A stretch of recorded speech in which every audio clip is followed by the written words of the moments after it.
We've been gardening with Cami for 3 summers now, and she has been extremely helpful to get two people who have never gardened before from an absolutely beginner level to somewhat of an advanced level.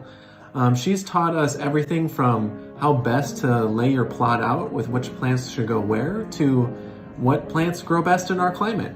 And she's taught us everything from identifying some kinds of weeds to the best way to remove them and ways to prune your plants to get the most produce out of each plant.